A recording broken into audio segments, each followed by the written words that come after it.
So today we're going to talk about comparing and ordering whole numbers. I'll teach a few tricks to make sure this is easy for you. And we're going to go to our first slide. When we are comparing whole numbers that have a different amount of digits, I call this one a no-brainer because as soon as you know, like this one has 6 digits because 1, 2, 3, 4, 5, 6. This one has 9 digits because we have 1, 2, 3, 4, 5, 6, 7, 8, 9. So as soon as you know that one has more digits, you automatically know that one's larger. So you don't have to think at all. So you give it the greater than sign. I like to think of this as a big mouth on this side, and then this right there as the small mouth. So the big mouth always eats the bigger number, and the small mouth always is pointing to the smaller number. In this one, you have 1, 2, 3, 4, 5, 6, 7 digits, and here you have 1, 2, 3, 4, 5, 6 digits. So I automatically know which one is larger because it has more digits. So we have 1,269,338 is going to be larger than 125,181. So those are our no-brainers when they have more digits. So we have to use our brain a little bit when we come to the next slide. So comparing whole numbers that have the same number of digits. So we have to, whenever, like this one has 1, 2, 3, 4, 5, 6, and this one has 1, 2, 3, 4, 5, 6. So we're going to have to look at every single digit here. And you always start with your highest place value, or your digit in your highest place value. And this one is a 6 and this one is a 5. So I automatically know this entire number is going to be larger because 6 is larger than 5. So I use the greater than sign. And I make the big mouth eat this bigger number. And then if we're looking over here at this one, these have the same amount. This one, they both have 8. So 1, 2, 3, 4, 5, 6, 7, 8. And 1, 2, 3, 4, 5, 6, 7, 8. So I'm going to have to use my brain a little bit and look at every single digit. Don't forget that when you're looking at every single digit, you start with your highest place value. So which will always be to the left, the farthest to the left. So this is a 1 and this is a 1. Since they're both the same, I have to move on to the next digit. This is a 0 and this is a 0. Since they're both the same, I move on to the next digit. We have a 0 and then a 2.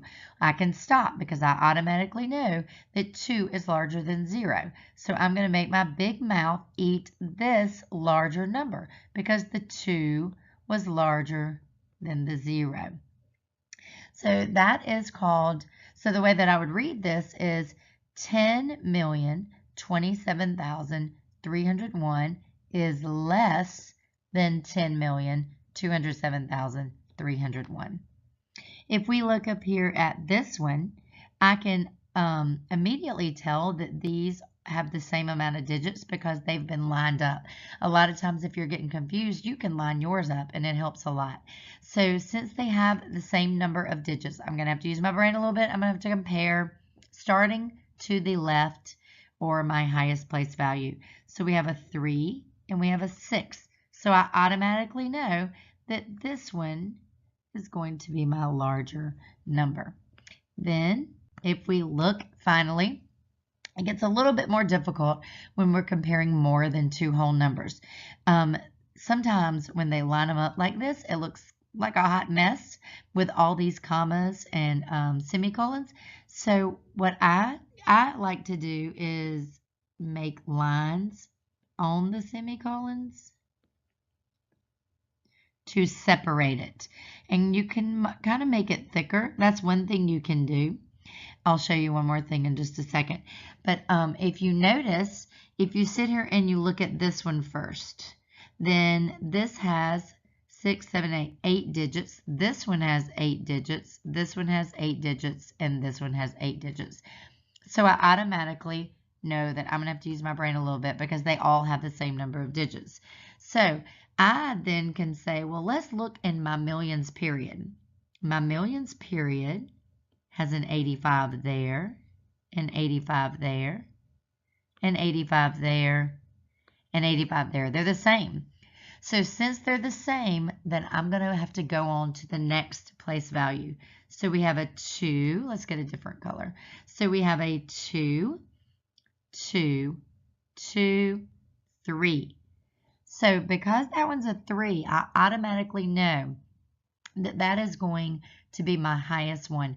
So depending on what your directions are, if your directions say do it from least to greatest, then if my directions were least to greatest, then I know my greatest one has to be last. So I would automatically know that this one, because this 3 is larger than any of these 2's, that this would be last, my 4th one in line.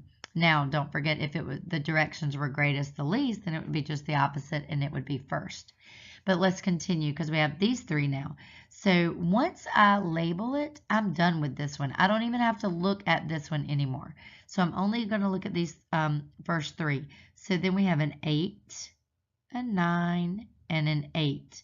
Since I'm doing least to greatest, I'm going to look at my smallest one first, or my smallest ones first. And 8 is smaller than 9. So I know that this one and this one are going to be next, because, or somewhere near the front first, because they are the smaller ones. So then I'm going to go 9 and then 5. Well, since my directions are least to greatest, I want the smaller number. So what is smaller, 9 or 5?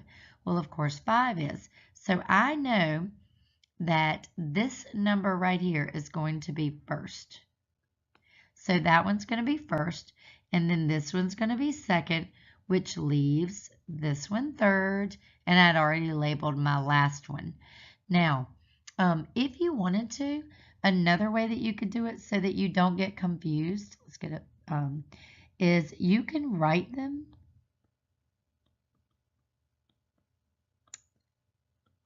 like this, and you can line everything up. If it helps you to do this, take the time to do it to make sure you get it correct. Just use neat handwriting and make sure you copy it correctly. And make sure every digit is in line. One more.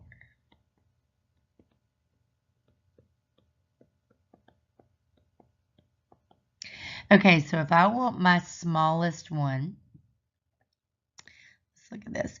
So this way I can immediately tell that all these are the same when I line them up like this. And then I'm going to look at this row, and I can see that these right here, the 2, the 2, and the 2, are going to be smaller. And since my directions are least to greatest, I want the smaller ones first. So I'm going to only look at these, let's do this, at these 3 right now, because I know that these have to go before this last one. So then I go 8, 9, 8. I know that 8 is smaller because my directions are least to greatest. I'm looking for my smaller ones first. So I'm only going to look at this one and this one since I'm looking at my 8s first. Then 9, 5. 5 is smaller, so that's how I know that one's first. And then 9, so that one's second. And then remember that I have this box around here because I know I had to do these first. So that automatically makes that one third and this one fourth. So that is another way that you can do it if it helps you to line them up. Make sure you take the time to do it because it really is helpful. Thank you.